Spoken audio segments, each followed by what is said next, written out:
Halo teman-teman, jumpa lagi dengan saya Insinyur Deso. Pada postingan kali ini kita akan membahas tentang tutorial bagaimana cara perbaikan pada mesin las. Tentunya las inverter ya. Oke, untuk memulai tutorialnya tentunya lebih dulu kita harus mengenal tentang mesin las yang akan kita perbaiki. Oke, pertama-tama saya punya mesin las ini ada sebuah mesin las. Wah, sudah lama sekali nih teman-teman, sudah usang ya kalau lihat dari casingnya. Di mereknya Wheelcraft. Nah, ini ada mereknya Wheelcraft. Kita akan coba membukanya ya.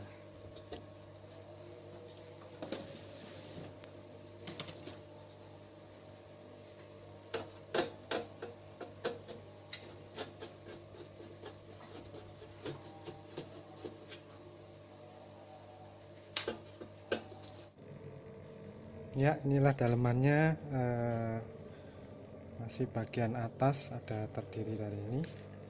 Ada tiga bagian ya, yang atas, tengah, dan bawah.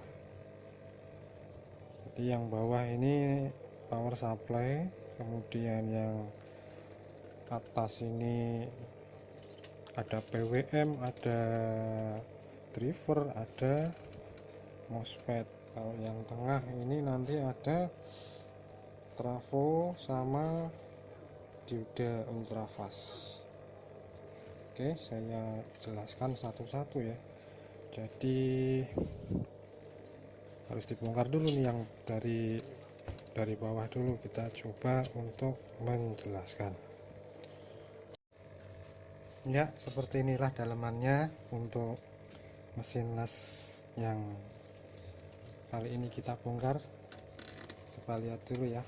Nah, ini Wheelcraft MMA 120S DC inverter MMA welder, kemampuannya 120 ampere. Nah, ini ada tiga bagian teman-teman. Yang bawah di power supply, kemudian yang tengah ini ada isinya trafo sama dioda ultrafast, kemudian yang atas itu ada bagian PWM dan MOSFET. Lanjut kembali teman-teman, untuk menjelaskan lebih lanjut mengenai bagian-bagian dari mesin las, langkah selanjutnya adalah kita harus membongkar dari tiap-tiap bagian ini ya, dari power supply, PCB tengah, dan PCB atas. Oke, kita coba untuk membongkar bagian-bagian tersebut supaya nanti lebih jelas. Di sini skrupnya ini dibuka, kemudian yang bagian sini ya, bautnya ini nanti dibuka. Oke, nanti saya lepas dulu, kemudian bisa dilanjutkan. Ya, ini sudah dilanjut untuk membongkar PCB bagian tengah dan atasnya ya. Ini tinggal baut terakhir. Nah, sudah terlepas.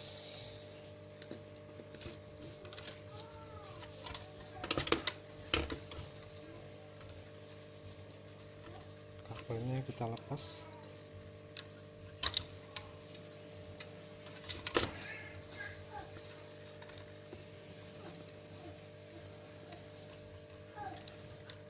Ya, inilah dia, sudah terlepas. Nah, ini yang bagian bawah sendiri ya teman-teman ya. Nah, bagian bawah sendiri untuk bagian power supply, bisa saya zoom sebentar biar lebih jelas. Nah, ini bagian power supply. ini ada beberapa komponennya teman-teman. Jadi yang pertama itu ya, kalau kita urutkan dari alur masuknya listrik itu dari kabel powernya ini, kemudian masuk ke mana, ke saklar on off nya, ke on off sini, kemudian dari saklar masuk ke power supply, ke PCB power supply nya. Nah dari PCB ini nanti ada bagian filter AC nya, kemudian ada soft start di sini fungsinya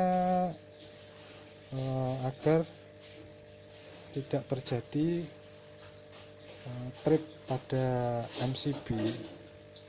MCB karena lonjakan arus pada saat starting yang begitu besar, maka harus diantisipasi dengan menggunakan soft start. Nah, soft start ini menahan lonjakan arus yang cukup tinggi saat pertama kali start awal. Nah, cara kerjanya adalah menggunakan kombinasi antara NTC ya. NTC ini beberapa ada dua NTC dan satu PTC. Jadi pada detik-detik pertama saat dia dialiri listrik dari saklar, dapat dari saklar ini tadi, arus listrik akan mengalir melalui NTC, kemudian dari NTC itu nanti masuk ke PCB bagian atas yang di sini, bagian atas. Kemudian dari bagian atas ini, di bagian atas ini ada power supply-nya juga teman-teman. Ini bagian power supply. Nah, dari power supply ini menghasilkan tegangan sebesar 24 volt. Nah, dari 24 volt ini digunakan untuk menggerakkan relay teman-teman, relay yang di sini. Nah, setelah relay ini aktif, maka secara total arus akan mengalir dengan lancar. Jadi tidak melalui NTC lagi, tapi langsung di bypass menggunakan relay ini. Oke. Nah, kemudian dari relay ini nanti diarahkan dulu melalui dioda kiprok ya, kalau di sini dioda bridge, atau bahasa tenarnya, lebih bahasa tekniknya itu dioda bridge. Kemudian nanti di filter menggunakan, kalau kebetulan di sini ada tiga buah kondensator elektrolit tipenya. Kondensator ini fungsinya untuk memfilter tegangan yang keluar dari dioda. Nah, dari sini dari dioda ini outputnya perlu diketahui adalah DC ya. Jadi dari arus AC diarahkan oleh dioda, dari dioda mengeluarkan arus DC. Nah, ini difilter oleh kapasitor ini. Nah, setelah difilter baru dialirkan ke PCB atas melalui kabel yang ini. Oke. Kemudian di bagian ini cuma ada itu aja, dan mungkin ini ada tambahan sedikit. Ini mungkin soket ini ya. Kebetulan untuk mesin las ini menggunakan kipasnya kipas AC tekan 220, jadi dia langsung mengambil dari jalur AC nya di sini. Jadi begitu kita menghidupkan saklar, maka kipasnya akan langsung putar gitu. Oke, untuk power supply itu aja mungkin ya.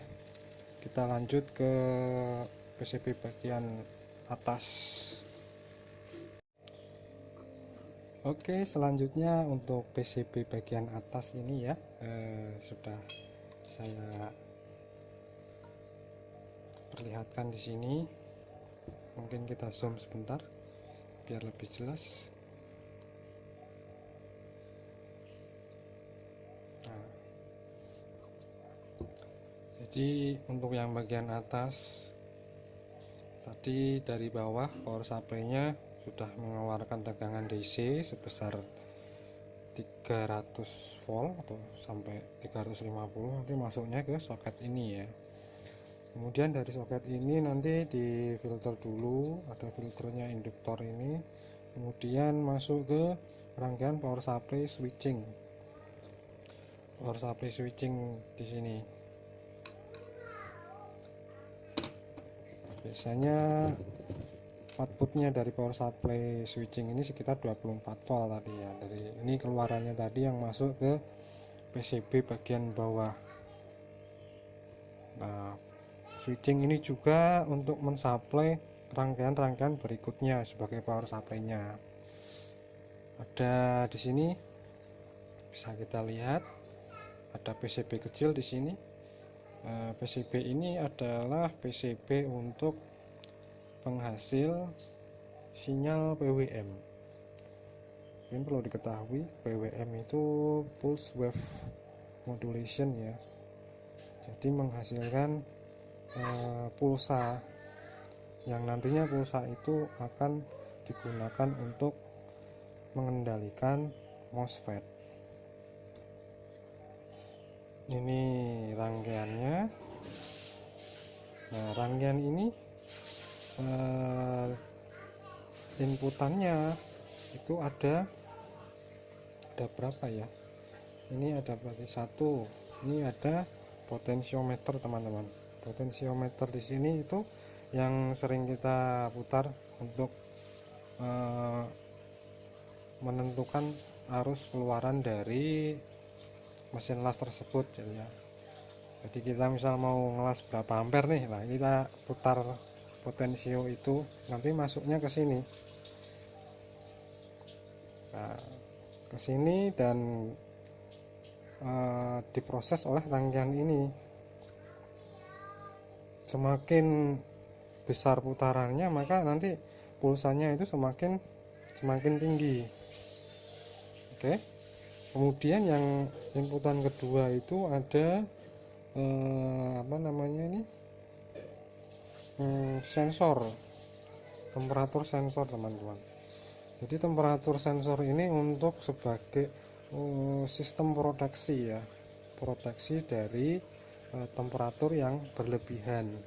Jadi jika ada sesuatu yang tidak beres tentunya, entah itu kipasnya mati atau salah satu MOSFET ada yang mati atau diodanya yang mati, itu akan menimbulkan panas yang berlebih, sehingga oleh sensor ini sensornya di sini ada sensornya ini akan mendeteksi adanya suhu yang berlebih.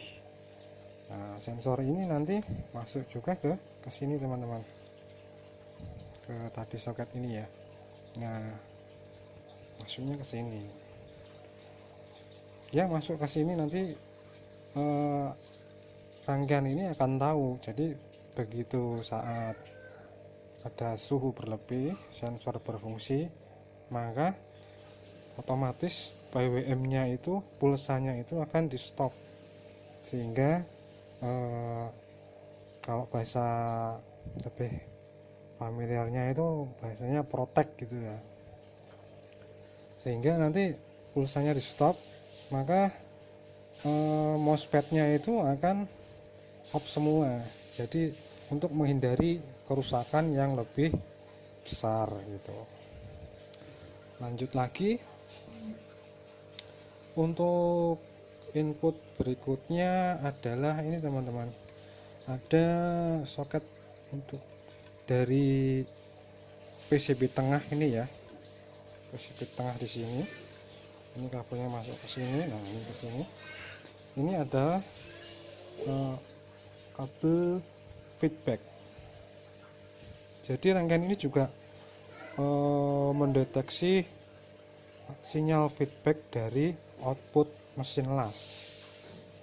Nah, kita lihat feedbacknya ini ya di sini. Nah, di sini ada sensor arusnya teman-teman. Nah, ini sensor arusnya ini seperti plat ini. Cuma plat ini nanti kalau misalkan ada arus yang mengalir lewat sini, dia akan mengeluarkan, kalau diukur ya, dia mengeluarkan tegangan di sini sangat kecil sekali, tapi bisa dideteksi oleh rangkaian di sini, sehingga semisal ada arus yang mengalir, otomatis misalkan terjadi drop, nanti terdeteksi di sini, kemudian ini bisa meningkatkan lagi untuk pulsanya begitu. Selanjutnya untuk inputan itu soket yang ini ya, bukan ini, bukan untuk input teman-teman, ini hanya untuk indikator saja. Soket yang kesini itu untuk indikator lampu OC. OC itu over current. Nah, lampu OC itu biasanya ini teman-teman. Nah, yang merah ini, kalau lampu merah ini menyala, berarti dia menandakan ada yang tidak beres. Kalau dari istilahnya ya protek begitu. Protek itu ya macam-macam, nanti banyak faktornya yang dia bisa disebut sebagai yang mengakibatkan dia protek begitu. Oke, lanjut. Jadi dari PCB PWM ini ya, kemudian output dari sini itu untuk menggerakkan ini teman-teman, ada 4 buah MOSFET kecil-kecil ini, serinya biasanya IRF berapa, sebentar saya, IRF 22. Jadi ada 4 IRF di sini dengan tipe yang lain-lain. Jadi yang 2 itu kanal P, yang 2 lagi kanal N. Nah, dari 4 MOSFET ini nanti outputnya ke sini teman-teman. Ini drivernya untuk MOSFET ya, ini untuk membagi tegangan gate-nya MOSFET. Untuk MOSFET-nya ini di sini setiap sisi ada 4 buah MOSFET. Nah, MOSFET-nya coba kita lihat tipe berapa MOSFET-nya ya.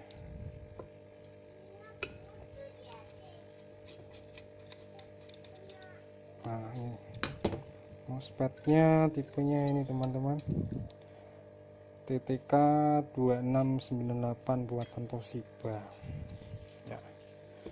Ini ada berapa, ada 4 ya masing-masing, jadi totalnya ada 8. Jadi dari masing-masing sisi ini dia pada saat bekerja harus kondisi balance. Kalau tidak balance, maka kemungkinan besar dia akan mengakibatkan lampu proteknya ini nyala, lampu protek yang di sini itu nyala. Oke. Tadi setelah dari driver MOSFET ini, kemudian dari driver MOSFET ini untuk mengumpan agar MOSFET ini bekerja untuk men-switching tegangannya DC, tapi sekitar 300 volt menjadi sinyal gelombang kotak begitu.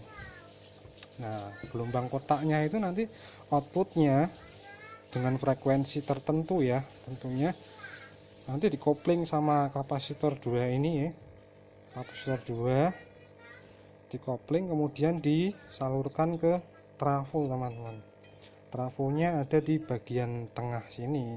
Nah, coba dilihat. Nah, ini trafonya ini. Nah, dari trafo ini fungsinya adalah, mungkin kalau bisa di analogi mungkin ya, seperti trafo step down biasa teman-teman, cuma karena di sini menggunakan switching frekuensi tinggi, maka trafo yang digunakan adalah trafo intinya inti-varied begitu. Jadi dari yang tegangan hasil osilasi dari MOSFET tadi sekitar 300 volt masuk ke trafo, kemudian diturunkan menjadi tegangannya sekitar antara 90 sampai 100 volt. Nah, itu AC ya. AC. Kemudian output dari trafo itu sendiri teman-teman, nanti karena dia itu AC, maka perlu disarahkan teman-teman. Arahkannya menggunakan apa? Menggunakan dioda. Nah, di sini ada dioda, ada 4 ya, sama dengan MOSFET-nya tadi. Ada 4 dioda masing-masing sisinya. Nah, diodanya kakinya 3. Jadi kita lihat dulu, ini dibuka ya. Ini dioda tipe ultra fast. Nah, ini dia simbolnya teman-teman. Jadi dari trafo itu masuknya ke dua kaki dioda ini masuk, kemudian keluarnya di tengah-tengah. Nah, tengah-tengah itu nanti di paralel semua teman-teman, karena itu fungsinya. Nah, tengah-tengah itu nanti jalur yang tengah ini nanti paralel, keluarnya ke sini, ke bagian sini, kemudian difilter oleh induktor. Nah, baru dari induktor ini nanti melewati sensor arus, dan sensor arus itu baru ke pot elektrodanya gitu teman-teman. Oke, mungkin sampai sini dulu ya. Untuk part berikutnya ditunggu aja. Yang pasti saya harapkan bagi teman-teman yang ingin belajar bersama saya untuk subscribe dan like. Tentunya ditunggu komen-komennya ya teman-teman. Oke, sekian dulu, terima kasih.